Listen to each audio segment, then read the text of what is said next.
میں سختی سے گھبرا کر گھر کا کام کرنے لگی۔ امی کو بس اپنے ہاتھ کا کام پسند نہ تھا اور کسی کا کیا ہوا کام ان کو پسند نہیں آتا تھا، اسی وجہ سے وہ ماسی نہیں رکھتی تھیں۔ تمام کام کاج اپنے ہاتھوں سے انجام دیتی۔ ان کو وہم تھا کہ نوکرانیاں اچھا کام نہیں کرتی۔ اب میں کام کرتی اور وہ نقص نکالتی۔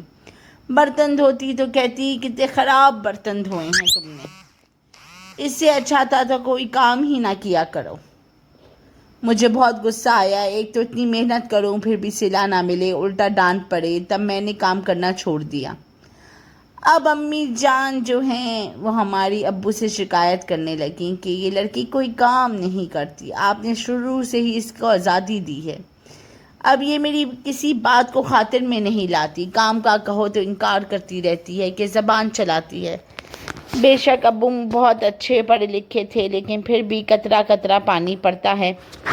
وہ تو پھر انسان تھے۔ امی ہر روز ان کو میرے خلاف بھڑکاتی، ان کی باتوں کا ان پر خاطر خواہ اثر ہوتا، تب بھی وہ دھیرے دھیرے مجھ پر غصہ ہونا شروع ہو گئے۔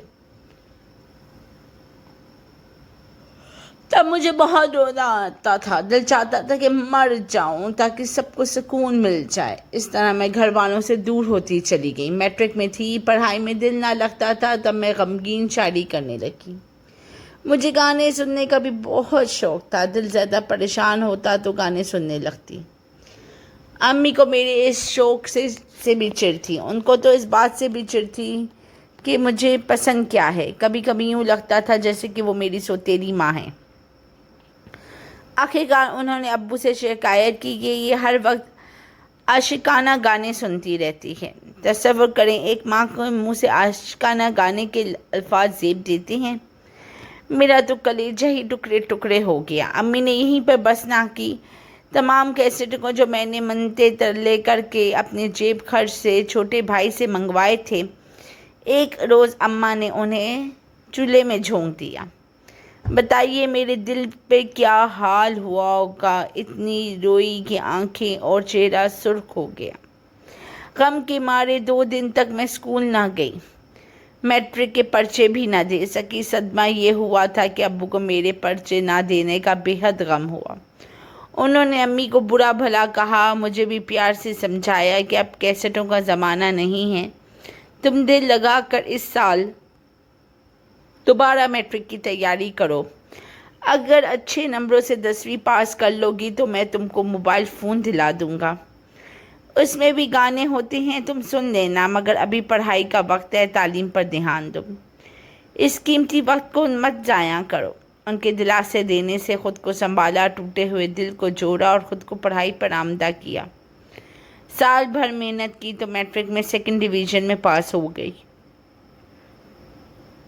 ابو بے انتہا خوش ہو گئے، ان کو میری طرف سے 3rd ڈویژن کی بھی امید نہ تھی۔ یہ ایک بڑا مرحلہ تھا جو حل ہو گیا، مگر ابو نے حسب وعدہ موبائل فون سے کہہ نہیں دلوا کر دیا۔ اماں نے منع کر دیا۔ والد صاحب مجھے کالج میں داخل کرانا چاہتے تھے، مگر امی بولیں کہ اس کی حرکتیں ٹھیک نہیں، کالج بھیج کر پچھتاؤ گے، کسی دن کوئی بات بری لگتی تو گھر سے ہی بھاگ جائے گی۔ وہ چیز جو آپ بڑی محنت سے ایک ایک کر کے جمع کرتے ہیں، اچانک سے وہ آپ سے چھن جائے تو دل پر کیا قیامت برپا ہوتی ہے، وہ صرف میں ہی محسوس کر سکتی تھی۔ میرے کالج جانے کا خواب چکنا چور ہو کر بکھر گیا، اوپر سے امی کے لبوں پر رقص کرتی فاتحانہ مسکراہٹ دیکھ کر میری جان ہی جل گئی۔ مجھے یقین ہو گیا کہ میری خوشیوں کی قاتل صرف اور صرف میری ماں ہے ہی ہے۔ مجھے دکھ پہنچا کر ان کو سکون ملتا تھا۔ امی خود تو کافی سوشل تھیں، سب سے ملتی تھیں اور میری صرف ایک ہی دوست تھی، تبھی اس سے بھی ملنے نہیں دیتی تھی۔ کبھی سال میں 1 دفعہ کوئی پارٹی آتی، لیکن وہ اجازت نہ دیتی۔ البتہ ابو کا موڈ ہوتا تو وہ جانے دیتے۔ کبھی ماں کی شکایت ابو سے کرتی تو وہ کہتے تمہاری بڑی بہنیں تو کبھی شکایت نہیں کرتی، نہ ہی تمہاری ماں ان کو ڈانٹتی ہے، تم ہی ایسا کیا کرتی ہو کہ شکوہ ان کو کیوں رہتا ہے، ذرا تم بھی اس بات پر غور کر لیا کرو، شاید کہیں تم سے کوئی کوتاہی سرزد نہ ہوئی ہو اور تم کو پتہ نہ ہو۔ بیٹی بیٹا اولاد کی دشمن نہیں ہوتی، مائیں ہر حال میں ان کو بھلا ہی سوچتی ہیں۔ ابو کے ایسے بھاشن تو اچھے نہیں لگتے تھے مجھے، تاہم چپ رہتی۔ ان کو کیسے بتاتی کہ باجی اور آپا نے حالات سے سمجھوتا کر لیا ہے، اور پھر ہر انسان دوسرے انسان سے مختلف ہوتا ہے۔ میں تو شروع سے ہی امی کی ہی تھی، پہلے کیوں نہیں منع کیا؟ امی کو میرا ابو سے شکایتیں کرنا بالکل پسند نہیں تھا۔ وہ اس بات پر بھی مجھے برا بھلا کہنے لگتی، تب میرا دماغ گھوم جاتا تھا۔ ایک دن میں نے ماں سے کہہ دیا کہ میں ابو سے آپ کی اور بھی شکایتیں کروں گی۔ جو سلوک آپ میرے ساتھ کرتی ہیں ان کے مقابلے میں یہ شکایتیں تو کچھ بھی نہیں ہیں۔ دیکھیے گا میں کیا کرتی ہوں آپ کے ساتھ۔ کسی دن گھر ہی سے چلی جاؤں گی۔ امی پر جیسے بم گر گیا۔ رات کو انہوں نے ابو سے رو رو کر کہا کہ سنبھال لیجیے اپنی بیٹی کو، میری تو کوئی عزت ہی نہیں کرتی یہ گھر سے بھاگ گئی تو میرے خاندان پر کوئی آنچ ہی نہ آ جائے۔ میرے باپ بھائیوں کو کوئی کچھ نہیں کہے گا، مگر آپ کا نام بدنام ہو جائے گا، آپ کے خاندان کی رسوائی ہوگی۔ امی کا یہ رونا دھونا اور میری بھاگنے والی بات سن کر ابو کا تو دماغ ہی الٹ گیا، مجھے بلا کر خوب ڈانٹا۔ امی پیچھے بیٹھی آنسو بہا رہی تھیں۔ امی کے آنسو تھے کہ جن کے باعث ابو ہمیشہ ان کی باتوں میں آ جاتے تھے۔ وہ تعلیم یافتہ ضرور تھے، مگر اس دن جیسے ان کی سمجھ بھی جاتی رہی۔ بولے کہ ثانیہ، میں نے تمہیں ڈھیل دی تاکہ تم خوش رہو، مگر تم تو میری نرمی کا ناجائز فائدہ اٹھا رہی ہو۔ تمہاری غلطی کو ہم برداشت کر لیں گے، مگر اگر تم نے گھر سے بھاگنے کا سوچا تو میں تمہارا خون پی جاؤں گا۔ خبردار آئندہ ماں کو دھمکی دی یا زبان چلائی تو اچھا نہ ہوگا۔ اب اگر گھر سے قدم باہر نکال کر دیکھا، یہ باتیں سن کر میں پاگل سی ہو گئی۔ سوچتی تھی کہ جب گھر والے میرا خیال نہیں رکھتے تو مجھے کیا کرنا چاہیے۔ اگر اس گھر میں میری عزت نہیں تو یہاں سے چلے جانا ہی بہتر ہے۔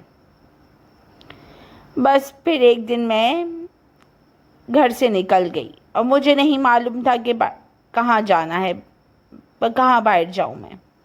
بس ایک احساس غالب تھا کہ میں گھر کے جہنم سے نکل آئی ہوں، جہاں ایک ظالم اور جلسفت ماں تھی۔ مجھے یہ سوچ کر خوشی ہو رہی تھی کہ اب میں لوگوں کا سامنا کیسے کروں گی۔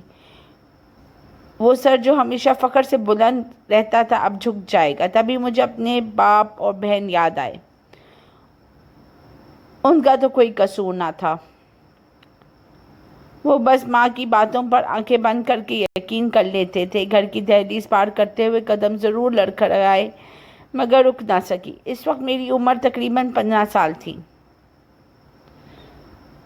میں نے چادر اپنے ارد گرد لپیٹ لی اور چہرہ ڈھانپ لیا، لیکن لوگوں کی نظریں پھر بھی میرے وجود میں پیوست ہو رہی تھیں۔ ریلوے اسٹیشن پہنچی تو ایک ٹرین آ چکی تھی۔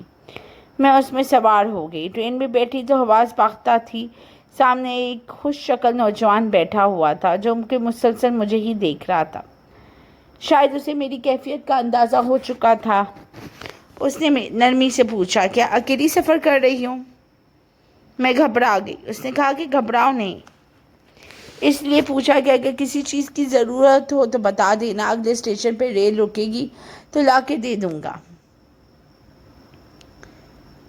اس کی تسلی امیز گفتگو کے باوجود میری گھبراہٹ کم نہ ہوئی، ماتھے پر پسینے آنے لگے۔ مجھے یہ بھی نہیں معلوم تھا کہ ٹرین کہاں جا رہی ہے اور کہاں جا کے رکے گی۔ کئی گھنٹے گزر گئے۔ جب اندھیرے نے دن کو اپنی آغوش میں لے لیا تو ٹرین ایک اسٹیشن پہ رک گئی۔